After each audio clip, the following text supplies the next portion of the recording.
बिहार के बांकीपुर सीट उपचुनाव से जुड़ी बड़ी खबर आ रही है।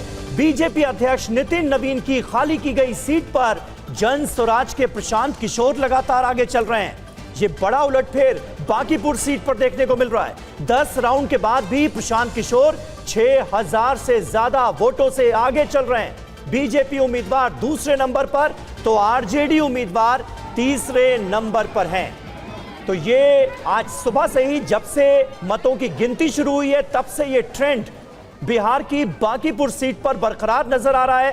तमाम एग्जिट पोल में भी प्रशांत किशोर की जीत की भविष्यवाणियां की गई थी और अब होता भी ऐसा दिख रहा है। जो रुझान सामने आ रहे हैं उसमें प्रशांत किशोर लगातार आगे चल रहे हैं और बीजेपी के कैंडिडेट यहां दूसरे नंबर पर हैं, जबकि आरजेडी की रेखा गुप्ता तीसरे नंबर पर हैं। बांकीपुर सीट, इस पर पूरे देश की नजरें इस वजह से भी हैं क्योंकि नितिन नवीन यहां से विधायक थे, उन्होंने ये सीट खाली की, अब वो राज्यसभा के सांसद हैं और इस सीट पर उपचुनाव हो रहा है। भारतीय जनता पार्टी के अध्यक्ष बन चुके हैं नितिन नवीन और इस सीट पर चुनाव में बीजेपी को अगर हार मिलती है तो निश्चित तौर पर यह बड़ा झटका होगा। फिलहाल आसार ऐसे ही नजर आ रहे हैं। 10 राउंड के बाद 6000 से भी ज्यादा वोटों से आगे चल रहे हैं प्रशांत किशोर और बीजेपी के कैंडिडेट दूसरे नंबर पर हैं। रुपेश कुमार की आपको बांकीपुर से एक रिपोर्ट दिखाते हैं।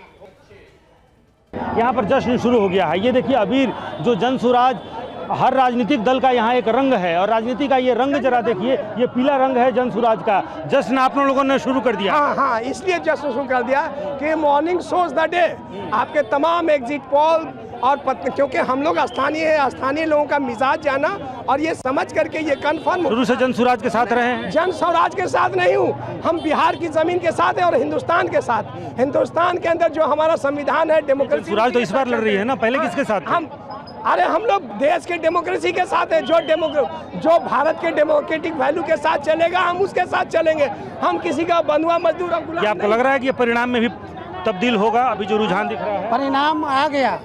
बांकीपुर की जनता परिणाम दे दिया। मान रहे परिणाम आ गया परिणाम। बदलाव का आगाज बिहार बढ़ रहा है। बांकीपुर की जनता ने 40 वर्षों की जो राजनीतिक थी, भय की। ऐसा 3 फैक्टर बताइए जिसकी वजह से यहाँ आपकी जीत हुई या हो रही है। ये आप ये चीज़ समझ सकते हैं कि जब से 2025 में विधानसभा चुनाव होने के बाद जो सरकार बनी, यहाँ पे कानून व्यवस्था पूरी चरमराई हुई है और प्लस जो भ्रष्टाचार, कानून व्यवस्था, भ्रष्टाचार और जो छात्रों पे जो लाठी हमेशा चल रही है। मात्र ये 3 कारण मैं आपको दे रहा हूँ, ये मुख्य कारण है। ये जरा जश्न की स्थिति यहाँ पर देखिए। अभी 8 राउंड के वोटों की गिनती हुई है और उसके बाद ही ये स्थिति है। पूरे ये काउंटिंग सेंटर के बाहर वहाँ से लेकर के यहाँ तक यहाँ जश्न का माहौल है। पीले रंग का जो गुलाल है वो यहाँ पर एक दूसरे को लगाकर बधाइयाँ देने का जो तांता है, जो सिलसिला है, वो शुरू हो चुका है। जय बिहार के नारे लगने लगे हैं। शुरू में जय श्री राम के नारे लगाने वाले कई पोलिंग जो एजेंट्स हैं वो यहाँ से निकल करके, पोलिंग सेंटर से निकल करके और वापस जाने लगे हैं। ये भी हम लोगों ने देखा कि बीजेपी के जो पोलिंग एजेंट्स हैं वो पोलिंग का ये जो काउंटिंग सेंटर है वहाँ से निकल करके जाने लगे हैं। तो देखिए, रुपेश कुमार हमारे संवाददाता इस वक्त बांकीपुर में मौजूद हैं। तस्वीरें वो दिखा रहे थे किस तरह से जन स्वराज पार्टी के जो तमाम समर्थक हैं वो जश्न मनाना शुरू कर चुके हैं। 10 राउंड के बाद 6011 वोट से प्रशांत किशोर आगे चल रहे हैं बांकीपुर सीट से।